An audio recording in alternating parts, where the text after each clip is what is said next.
ba program nungamya nyongera okwaniriza era nga nkutegeeza nti byonna ebikyaganje byonna ebikyakutawanya mukama abimanye naye mu kaseera akatuufu kubanga yettaka era atetakeerewa agenda kubeera nga byonna abijonjoola agenda kukolera ebyamagero agenda kukolera ebyamanya agenda kukusanyusa enzikirizo negateeko tubeere nga twaniriza omukyala wa Katonda olunaku olwaleero gwendese ku program nungamya agenda okujulira kuba Bayibuli egamba nti ffenna tuli bajulirwa ba mukama tukwaniriza nnyo ku program nungamya. Amina mukwana. Webale kulabika bulungi. Ekitiibwa n'ettendo bigire Yesu. Nsaba weeyanjulire ku muntu oyo atwala ku program nungamya.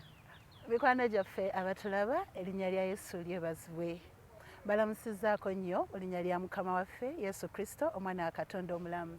Amanya n'eddoboozi mpitibwa omusumba Violet Kwagala nga nsibuka kkanisa eyitibwa Soul Touch Healing Ministries International ew'omusumba David Mwesigwa. Ndi mukyala musumba, ndi musumba ate nga ndi muyimbi w'ennyimba eza gospel.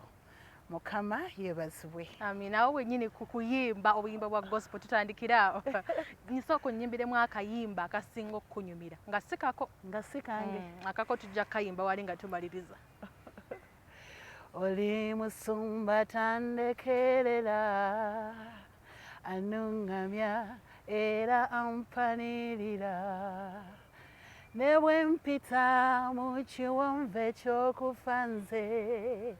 sirina kyentya ndi mumalirivu goli mumuli ogumulisiza okundaga ekkubo ery'obulokozi ennyonta bw'ennume eyo gye nzija kuba mmanyi yeggwe ampanirira. Lwaki akayimba k'okagala nnyo? Njagala nnyo okulungamizibwa Katonda kubanga kyawandiikibwa nti abo bokka abalungamizibwa omwoyo wa Mukama be baana ba Katonda. So mu nsi eno Mukama waba takulungamizza toyinza butatomera naye olw'okuba buli lwatulungamya tufuna ekkubo eddambulukufu ne tutatomera. Njagala nnyo ndowooza lwe luyimba lwe njagala n'okuyimba buli ku makya mu bulamu bwange era nsiima nnyo omuweereza wa Mukama Brian Lubega. Yes. Kale nsaba ate musumba tubeere nga tuyingira mu bujulizi bwaffe obulamu bwo ng'okula tutandikira awo bubadde bulamu butya bwali bulamu kika ki? Obulamu bwange nga nkula siri muntu ava mu famire ennungi nnyo weewaawo ekyokulya tekyabulanga ebiseera ebisinga. Nzaalibwa mu kitundu kiyitibwa Mukono Kyaggwe. Maama wange yakyaliyo omulamu enkuyege zikyamukubira enduulu. Maama Namusoke Juliet nkwagala nnyo manyi ng'olaba Mukama yeebale kukuuma. Nakuzibwa taata wange ne maama wange naye nga tuli bakatuliki era nga mu kkanisa tulina ebimu ku bifo eby'oku mwanjo era nze bwe nakulamu olw'okuba nali muyimbi nga ninamu ekirabo ky'okuyimba awo nembeera nga oluusi nyimbako ne mu kwaya za kyaki ez'amasomero kati essomero lyensomeramu ly'abakatuliki so tuyimba mu kwaya ya kyaki ey'essomero kati omwo mwe nayigira n'okusoma amasomo essomo erisooka lye tusomye mu kitabo bwe kiti so kati nenkula nemmanyi okuweereza okuva mu kkanisa y'abakatuliki naye ng'ate emabega eno tulinayo ebirala bye tukola nga tetuli bakatonda kyokka naye nga tulinayo bakatonda abaki abalala. So nensoma bwentyo senior 1 senior 2 senior 3 kati mu senior 2 waliwo omulenzi eyambulira enjiri ne munyooma bamuyitanga Kakoto Godfrey simanyi oba akyali mulamu ne munyooma naye wakati mu kumubuuza ebibuuzo ebingi naye n'abaako bye yambuuza ngenda okwetegereza nga mazima ddala obulokozi bwandibanga buli ku sayidi esingako. Bwe natuuka mu senior 4 nensalawo okulokoka naye olw'okuba nti ewaffe baali bakatuliki saagamba bazadde naye awo wennyini taata wange n'atandika okulwala n'agwa ku ndiri. Bigambo ki omwami oyo oba omuvubuka oyo mu kaseera ako bye yagamba by'ogamba nti byakuleetera okugamba nti kaŋŋende mu kkubo lino? Ekimu ku bye yaŋŋamba lwaki mutuula butuuzi mu kereziya ne babasomera ekigambo kya Katonda mwe lwaki temukwata Bayibuli zammwe ne muzeesomera? Nambuuza ne ku kibuuzo ky'okubatiza mubatiza mutya? gwe baakubatiza nti bambatiza baakubatiza batya banjiwako amazzi mu kyenyi n'agamba okubatiza kweki tugenda okunoonya kukubatiza nga kitegeeza kunaaza kunnyika nga kitegeeza n'embatiza yaffe nayo yali si eri mu layini eya bayibuli kaakati naŋŋamba ekirala nti kristo katonda yayogera mu kyawandiikibwa kiri mu exodus chapter 20 verse 4 ekigamba nti temwekoleranga ekintu kyonna ne mukivunnamira okubeera katonda kuba katonda wa bujja era ekyakiwalana ku mulembe gw'abaana n'abazzukulu paka ku mulembe gw'abameka gw'abannakana so bwe nakitunuulira nga tulina ebintu bye twavuunamiranga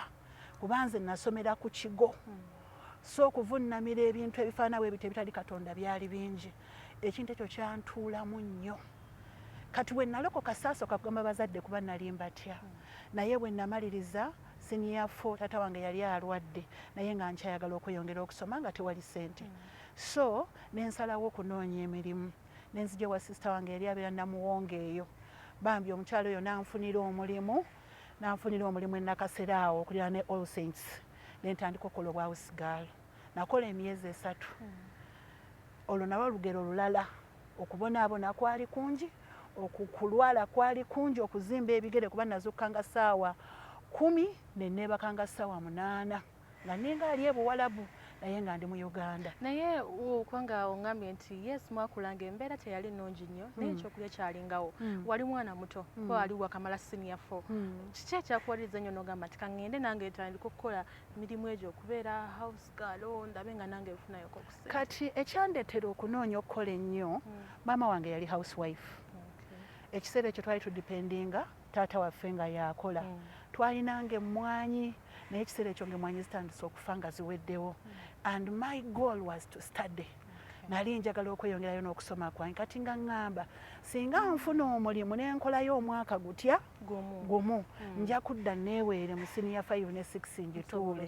ate bwe nnaaba ngitudde nja kukozesa amagezi mangi mpitewo nga gavumenti yeekoze eki yempadde kati ekyo kyekyali ekirooto kyange naye bwe nafuna omulimu ebibuuzo olwadda omukyala naŋŋamba ddayo osome kuba nali mubuulidde ekituufu ne mugamba maama siddayo kkiriza nkolera omwaka omulala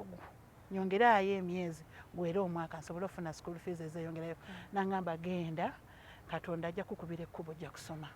nansasula omusaala gwange gwonna kuba yali tansasula nga namugamba zitereke bambi zonna yazisasula nampaayo ne transport yantwala yali wa mitwalo 6 nantwala nandropinga kuzintwala e Namuwongo nenzira ewaffe era kyenjagala okutegeeza nti naddamu n'ensoma mu senior 5 ne senior 6 naye ebintu tebyagenda bulungi lwaki tebyagenda bulungi nnyo kubanga taata wange ekiseera ekyo yali afudde yafiira mu senior 6 first term kati bwafa okutagala okwo okw'omutima okumanyi nga gumenyese challenges za school fees zaaliwo so ekirowoozo kye nalina nti nsobola okukola nenfuna government saasobola ku reachinga points ezo saazibiitinga ne combination gye nali njagala okukola ate nga tewali ssente zigenda kunsasulira era okusoma kwange ne kuzikirira awo kaakati kuzikira naye nninayo abato nga bwe nnina okuyimiririra nga maama nga taata so gwe wali omwana omukulu nze nali omwana kati olinawo ne banno b'olina okulabirira ninawe be nnina okuyamba taata yafa asembayo alina emyaka 3 kati nze nnina obbayamba kati awo obulamu bwe bweyongera okulafuubana nenfunayo maama wange omu maama wange Florence nkwagala nnyo naŋŋamba va mu kyalo jangu tugenda kukola yali akolera mu Owino nenyingira Owino mu kusala endibota olwo obulokole nabuwummuza wali kubanga mu kuyingira senior 5 taata yali aŋŋambye bwe naaba nga njagala okuddayo okusoma nina okusooka okuleka obulokole ndyoke nzireyo nsome so nali mbusudde kati awo nyingira Owino ntandika okukola naye jjukira Owino musuubula ngoye zino enkadde twazuukukanga ssaawa 10 n'emu zigenda owera ng'oli munda mu katale kati waabangawo endiboota oba ne kakati zikyaliwo endiboota ezo bazisiba obuntu babuyita payani buba busala nnyo naye bwe baagikubanga wansi nga mujjanjuluza bwe muti buli omu n'akwata ebbala kati nze nasuubulanga mpale naye gwe oluusi wagikwatanga ekiwato oli n'agikwata okugulu ono n'agikwata okugulu okwokubiri nga yakaayanira kati mulina okulwana paka lwe mukiggusa osobole okufuna empale kati bw'omala ozisuubulayo oziteeka wano ku mukono n'oyimirira mu katale kati awe waali ttagali omulala kubanga nabeeranga mu katale omwo nga bannange be nasomanga nabo bali ku University Makerere naye bakeeramu balina bu bizinensi bwabwe around Wandege yabajja ne basuubula empale eno ne batwala mu botiiki.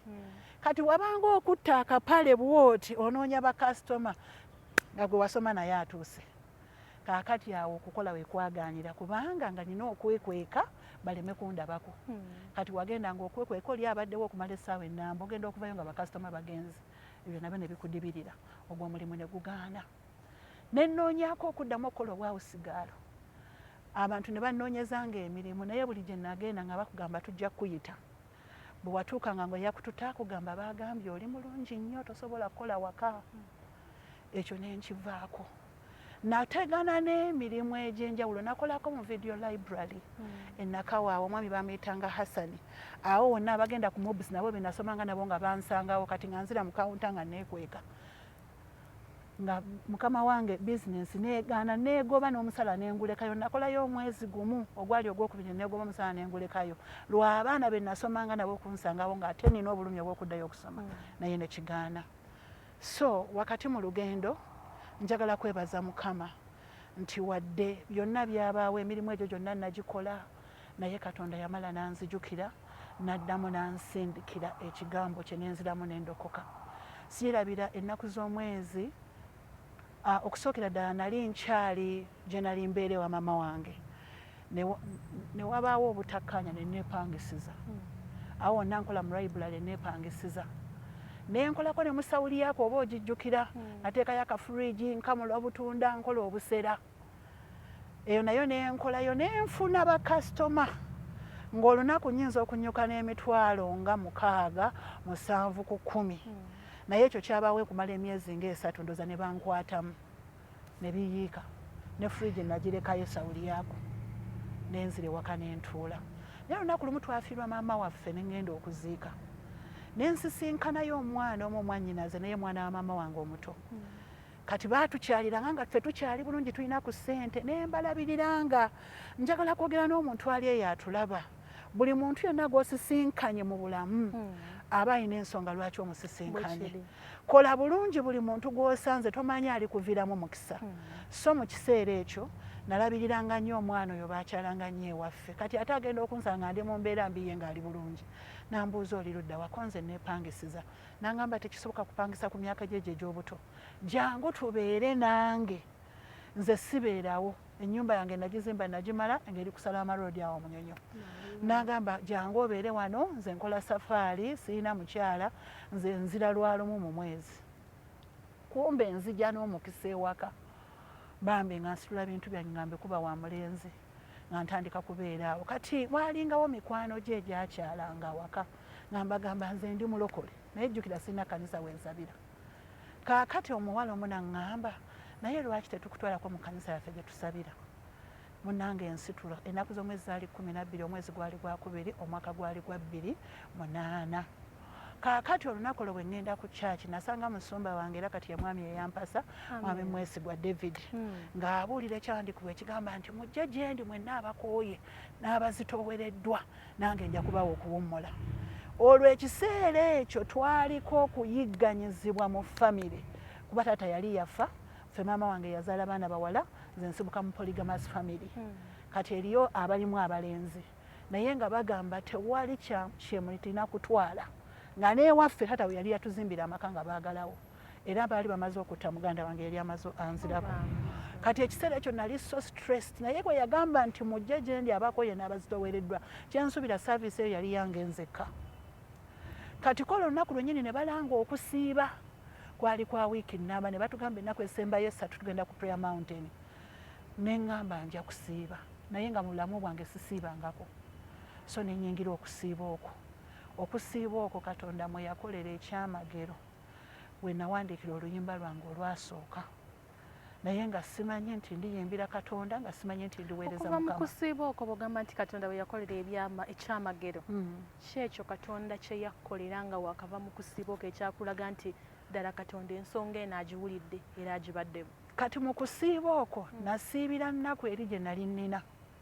naye baatuwangayo ekiseera nga tukuŋŋaana ku Prayer Mountain ne tusaba naye nga bamala ne batuwa ekiseera ne bagamba buli omu ayingire mu kasaka ke abeeko by'ategeeza Katonda. kati nze bwe nayingira akasaka nali mu kusaba kaakati bwe mbeera mu kusaba oluyimba ne lujja nga lugamba nti Mukama nkomyewo gy'oli olwaleero nga nkaaba nnina ebiwundu laba ndaga emikwano ginkyaye n'eŋŋanda zindeseewo laba ndi bw'omu bwe nti taata nkole ntya. Kati ekyo kye nkugamba ddala waaliwo eŋŋanda nga zitulese ze twasuubiranga okubeera nazo. Tatange yabeerawo nga tubeera n'abantu bangi ab'oluganda naye bwe yafa bonna ne babula. So oluyimba ne lujja. Oluyimba we lujja Mukama n'abaako ebyawandiikibwa bye yampa naye sitera nnyo okwagala kweggula eriyo ekintu Katonda kyakuwa nga ye passcode yo. Mukama n'abaako ekyawandiikibwa kye yampa kwentambuliza obulamu kye simala gayogera na muntu kuba abasumba bange nakibagamba ku olwo ne bakinnyonnyola ne nkisirikira kye mmanyi nabo tebakyakijjukira. Naye kasita nategeera amakulu gaakyo ne nsirika ne mmanya Katonda anzizeemu olunaku lugenda kubeera lumu nange ngenda kubeerako omuntu ow'omugaso ku nsi. Kaakati ekiseera ekyo bwe nkugambira bwe nabeera mu kkanisa eyo nga ntambula olugendo nga bw'onalaba okuva wano ku Serena n'otuuka ewandegeya ogenda ku kyaki naye nga ntambuza bigere nga teziriiwo. Kati brother wange oluusi yankwatirwanga ekisa nampaayo 10,000 naye 10,000 olwo yalumpa ate nina okuwa ekimu eky'ekkumi kati nga nina oduvunjisa nfuneko 10,000 nkiteeke mu kakebe nenjezayo akakebe k'ebiziga akakadde ne nkateekangamu ekimu eky'ekkumi ekyo eky'ekikumi. Kikulu nnyo ekyo abantu balowooza nti ekimu eky'ekkumi olina kukiwa nga kiva mu mirimu gyo.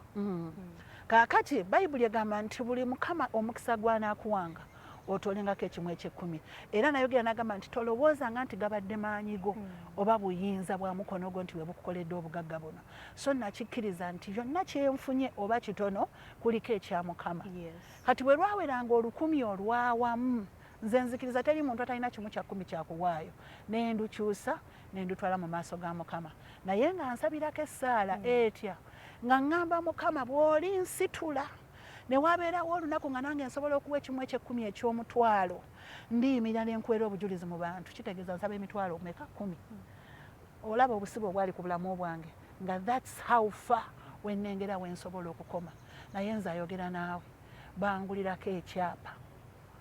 ekyapa omuntu n'akisasula najja nakyo ne transfer forms n'asayiningira awo ng'akigulidde nze. Mukama waffe Yesu yeebazibwe. Olwo olugendo lwa bulokozi na buweereza bwa Mukama kubanga wali mwesigwa ne ku kitini. Nali mwesigwa ne ku kitini. Olwaliro sikyawa kimu kya 10 kya mutwalo gumu. Omutwalo gumu nsobola okuguwaayo ng'ekiweebwayo ng'ensigo ng'ekintu ekirala naye sisobola kumalako omwezi nenga nti omwezi mpadde ekimu eky'ekkumi kya mutwalo gumu. Nedda obulamu kitegeeza bwakola kibwakyukamu. So Katonda alina ebirungi bingi mu ye bwe tumwesiga ne tubeera abeesigwa akola ebisukkulumye amagezi gaffe gye gakoma. Ekyo kye mmanyi Katonda mukozi wa byewuunyo. Abantu abamu balowooza nti Katonda bagenda kumubanja bubanja. Yes, Katonda yatuwa obulokozi yatuwa omwana we naye omuntu n'agenda mu maaso ga Mukama nga ye abanja bubanja naye nga yeerabidde nti emabegero ne Katonda alina byamugamba okukola n'atabikola. Kati bw'amba Mukama tamukoledde n'alyoka agamba nti Katonda si mwesigwa naye Mukama mwesigwa tava ku kigambo kye tava ku nnono ze takolera bweru wa kigambo kya Katonda. So olw'okuba nabeera mwesigwa Mukama akyusizza obulamu. Obulamu butandika butya okukyuka n'olaba nti nange kati wendi? Obulamu butandika okukyuka. Kaakati ekiseera kituuka bwe nasiiba okusiba kwa wiiki eri emu ne mmanyi okusiba kukola kutya kusoboka ne ntandika okusiba nga bwe nsaba nasaba nga ninga ekyuma. Naye mu kusaba okwo ne nsaba Katonda nga njagala kufuna mulimu ku mulundi guno ogunampa emirembe nsigale nga nsaba. Naye nga bulijjo ngenda banjogerako nti ogenda kuba muweereza wa Mukama naye nga sikikkiriza nga mbagamba nze njagala kuweereza Katonda mu ssente si ku kituuti si mu kanisa siwa. Kaakati olunaku lumu mwannyinaze oyo gwe nkugambye eyansembeza Mukama n'amukolera ddiiru ne wabaawo mukwano gwe amuyite South Africa bagende bakole. Kaakati amuyite South Africa bagende bakole ate agenda okumuyita ng'ononyafuta eby'essente. Ng'agamba sisobola kuleka wano nga nakuleeta wano nga tolina kyakulya nenda kukolera hardware ng'akwata obukadde 8 ng'akola hardware nga nteeka mu hardware awo wentegerera nti obulamu butandise okukyuka naye bizinesi agikuwanga yiyo sigamba nti ntuuliramu okole nali ntuddemu yagikolanga katugambe yange kuba teyaliiwo naye nga kyayagala mbeere nga bizinesi eno ngisustaininga nga ne maama we gyali eri wabaako kye yeetaaga nkikola kuba n'awaka we nali waali wawe nga we mbaako oba amazzi gayononese nsobola okugakolako ennyumba nsobola ogisiiga langi ebintu ebifaana bwe bityo so ne ntambula mu bizinesi ne ngikola nali njagala nnyo that's the best business gye nakola nga njagala ne ngikola naye wakati mu lugendo bizinesi neegaana olw'entalo za famire kuba buli omu yalowooza ono maama we gwe batali maama omu amukolera atya bizinesi entalo zaali nnyingi awali ekirungi n'omulabe sitaani tawummula so bizinesi nentuuka nenzikiriza ne mugamba omanyi okusinziira ku lutalo olugolokose mu famire nsaba tuggalewo bizinesi eno mu bulungi tugireke nzijemu ssente zonna ezirimu ze weetaaga nzikuweereze zensigazaako ozimpe nze nkole ebirala naye bizinesi ngikole kingiveemu era bwe ntyo bwe nakola bizinesi nengivaamu naye ng'olowooza olwo bulamu bwatereera olwo ate bwali buddamu kutabuka buto kati awo nabulwa n'ekyokwambala nembulwa n'ekyokulya awo obulamu bwatabukira ddala n'enzira ku ziiro ate nali ntandise okuyimba nga nkozeyo ka alubaamu k'oluyimba ne gye baalinga bampita okuyimba nga sisobola kugenda nga binaku mbeera na excuse kuba siina kyakwambala enviiri zifaanana bubi ne transport yantwala simulina ne ndowooza nti obuweereza bufudde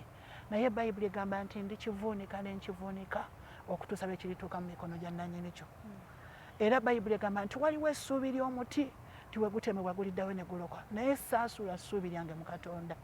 naye wakati mu lugendo omwami wange kati mwami David Mwesigwa nkwagala nnyo namproposingira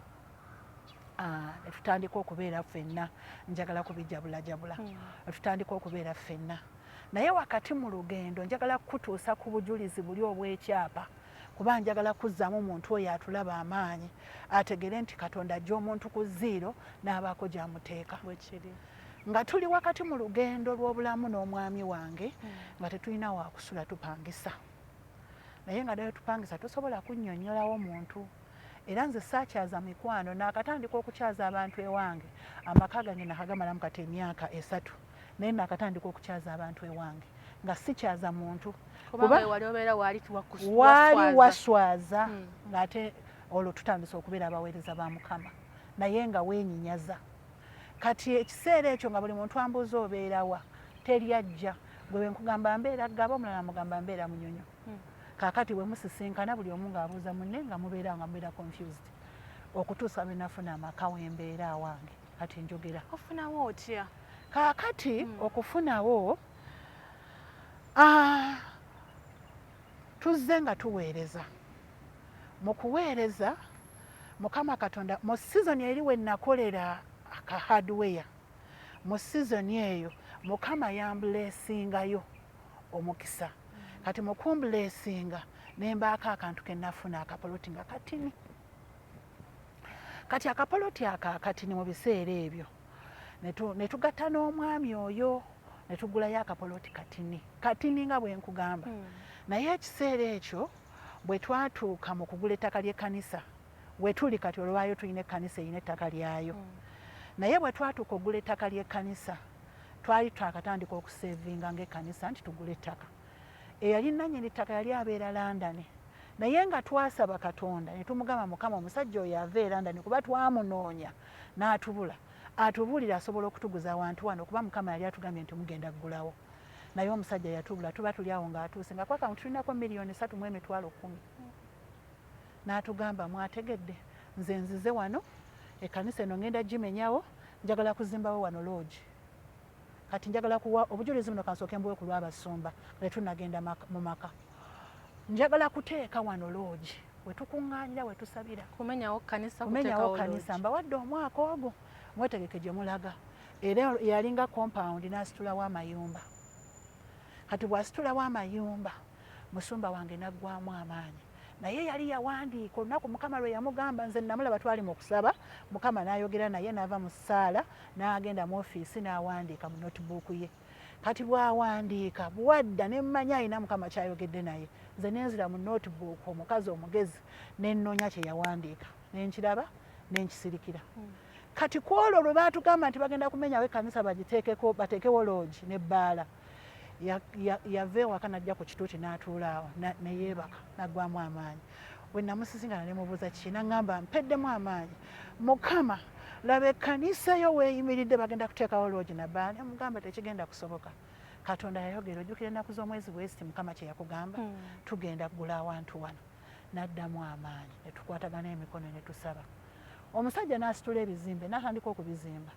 aba akamalizaako ekizimbe ekimu ssente zonna ziyajja nazo ne zimuggwako kati n'agamba neyiba eyali awo n'amugamba abalokole bano basobola okukkiriza n'embaguzaako wano wokka ekkanisa weetudde olwatuleetera amawulire twagamba bugambi nti ye tujja kugula ssente mmeka nga tugamba mbaguza obukadde 2 naye ng'oŋŋambye mulinawo miliyoni mmeka 3 nga tumugamba tetuzirina nga tumugamba ffe tujja kuwa obukadde 3 agamba kandeete famire yange tuteese nga leeta famire nga bakoma obukadde 8 nga tubagamba tetuzirina twakomekeza tukomye ku bukadde 47 kanisa wokka we yali etudde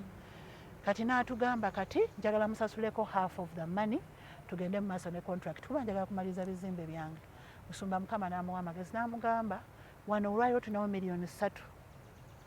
naye bw'oba ozikkiriza ozikwata tuzikuwa naye ku Mande tulina gwe tusayininga naye akola safaari tumusuubira okudda tusanyanga naye kuki olwo nga kituufu oba ayiriza si kituufu magezi kyajjira naawe tetwakiteesaako n'amugamba waliwo omuntu gwe tusayininga naye ku akawunti taliwo ali safaari naye ku Mande ajja kuba akomyewo bw'okkiriza okubaako zino 3 emirimu gyo gijira kitambula nga tukuwa musajja ng'akkiriza ng'akwata miliyoni ezo kasita yazikwata ne tugamba kiwedde nga tuddayo mu kkanisa nga tubuulira abantu ng'abantu batandika okuleeta ssente nga naffe tutandika okuleeta ssente kati eyo tugimalayo kati ekiseera kituuka ne wana awaali wazimbiddwa ebizimbe atuuka ekiseera ng'agamba nze njagala kudda London Uganda sijja gisobola ne wano wenzimbe njagala baguza bizimbe ebyo nga tumugamba wo otuguzaawo ssente mmeka ng'alamula nga naffe tuteesa nga tukkakana nga tukwata ssente nga Mukama atuyamba nga tutandika okusasula ekifo ekyo naye wakati mu lugendo ssente zaagaana bwe zigaana twali tutandise n'okuzimba eri obuyumba bwenkugamba naye ng'obuyumba buyimiridde buli sitaaka kati ne ŋŋamba omwami wange omanyi Katonda yagenda otuwa byonna tutunde awantu wali tumalayo ettaka lya Mukama ne tutunda awaffe ne tumalayo ettaka lya Katonda kati tuli ku ziro tuli mu bupangisa tupangisiza mu bifo ebivundu ebisembayo ebiyitamu mukoka wa myala gya popu ewe Kampala naye nga tubeerawo ne tusigala nga tugenda ku kanisa notategeera nawa we tusula naye wakati mu lugendo twasaba Mukama nga tusiga ensigo eri olunaku lumu Mukama n'atublessinga ne wabaawo omuntu eyajja n'atuwa ssente bwali obukadde 4 natukuteesa tugende tugule poloti kuba ekiseera ekyo twali tusula mu kayumba nga lino ddiiro kino kisenge ky'abaana kino kisenge kyaffe kaakati ne mugamba okusula mwene ennyumba empangise tugende tugule kapoloti ake miliyoni 4 tuteekewo kino kisenge ky'abaana kino kisenge kyaffe lino ddiiro tuzimbemu eyaffeko ye tugende ne tunoonya poloti twagifuna nga teriiyo we tujagala yali ya miliyoni 8 ne tusasula poloti naye Katonda yali atandise olwaleero we tusula waliwo poloti 6 naye tekuliiko eri wansi wa miliyoni 8 amaka gange gatudde ku poloti ze twagula 6 tewaliwo eri wansi wa miliyoni 8 naye nga Katonda ye yagula ffe twagamba tugenda kuzimba kali akayumba aka rooms 3 olwaleero ennyumba yange si ya rooms 3 maka ga kitiibwa Katonda yatuzimbira amaka Katonda yatujja mu bupangisa Katonda yatujja mu nnaku abaali batambuza obugere abaali batambuza boda bwe nkugambye nti natambulanga olugendo genda ku kyaki notuka ku kyaki ng'enfuufu ekkubye paka eno naye ng'oli muweereza wa Katonda olwaleero tetukyatambuza bigere emmotoka tulina abaana baffe tebakyasomera mu masomero ga layisi olunaku lumu omwana wange yambuuza yagenda okgenda ku ssomero nga tulina ennyumba we tusula nga tusula Masajja kati agenda okudda nga twasenguse nga tugenze we twali tusula baali bayitawo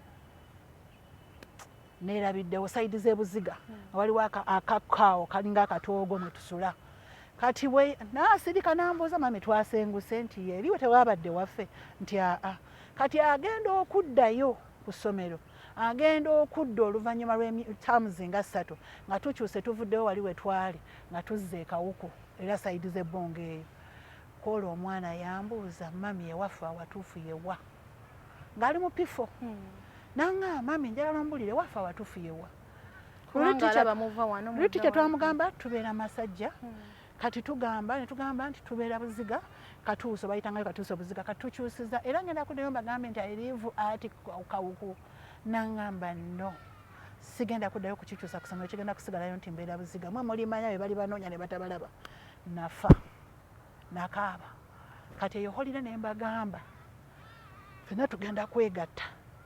tusabe katonda atujja mu bupangisa ne tuyingira mu kusiba kwa mwezi mulamba yali holide ya 3rd term n'abaana nga buli lunaku tuwaayo ekiweebwayo oba tulina oba tetulina naye buli mwana alina okulabika n'ekiweebwayo ku kyoto ekyo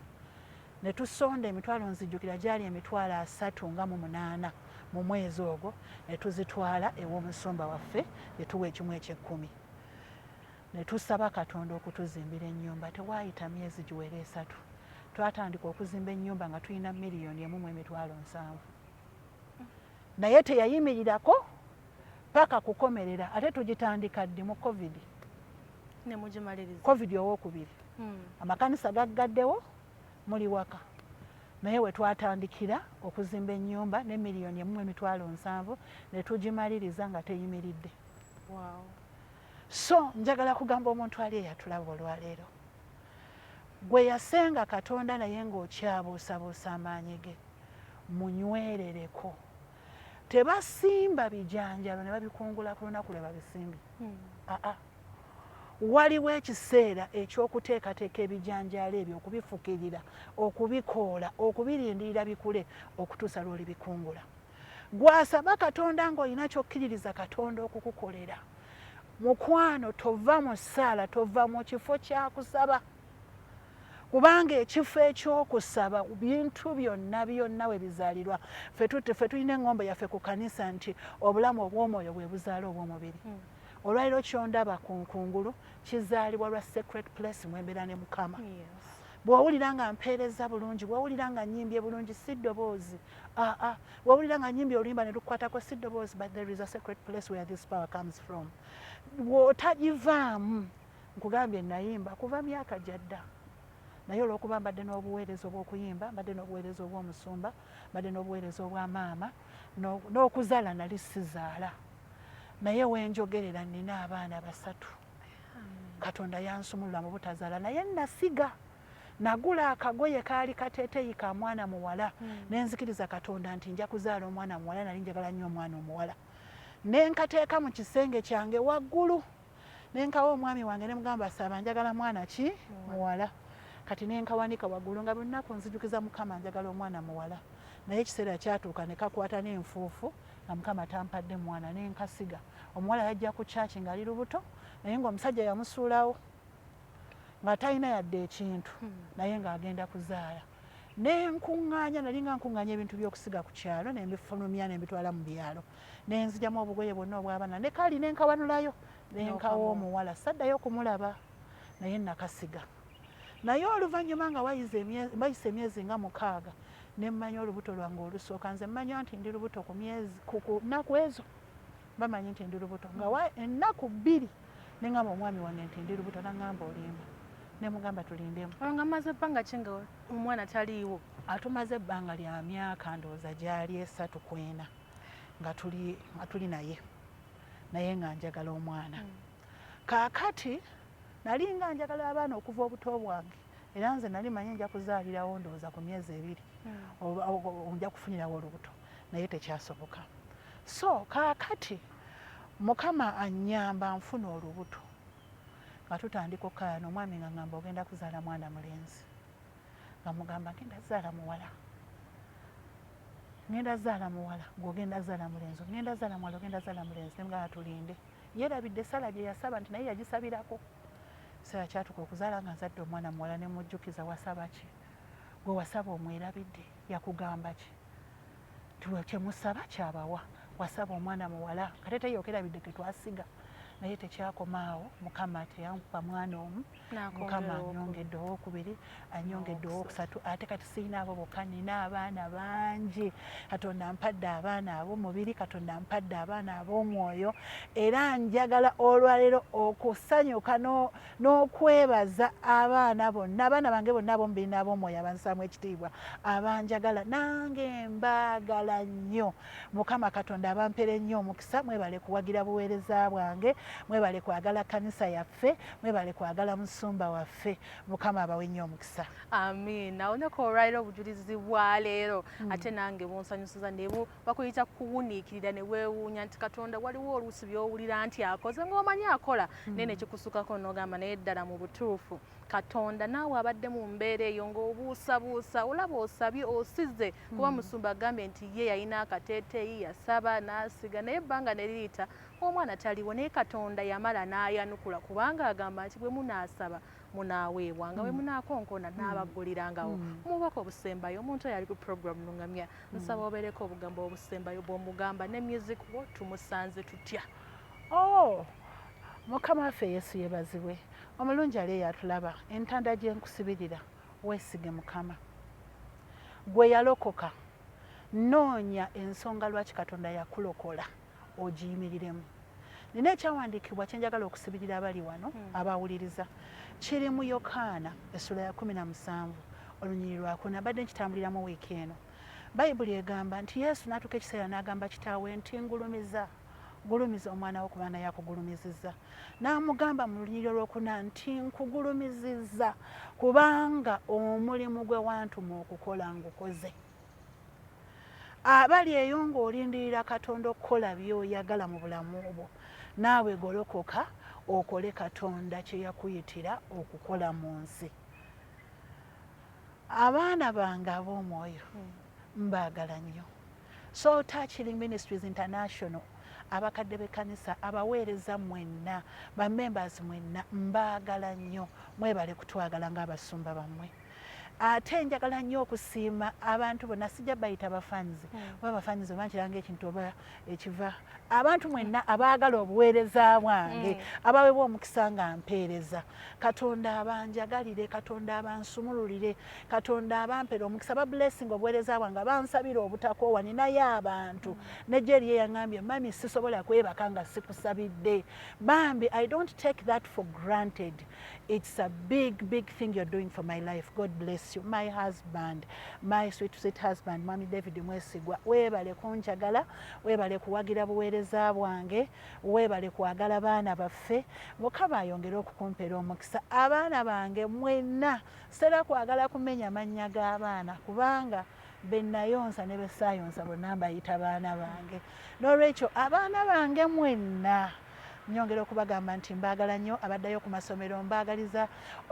taamu ennungi mbaagaliza okuba katonda abagabirire school fees na buli kimu kyonna katonda kye yabayitira okukola mukituukirize buli omu andaba nyweza mukama nze Pastor Violet kwagala ku mikutu gyonna emigattabantu lyerinnya lyenkozesa ennyimba zange ozisanga ku YouTube enyimba zange osanga ku TikTok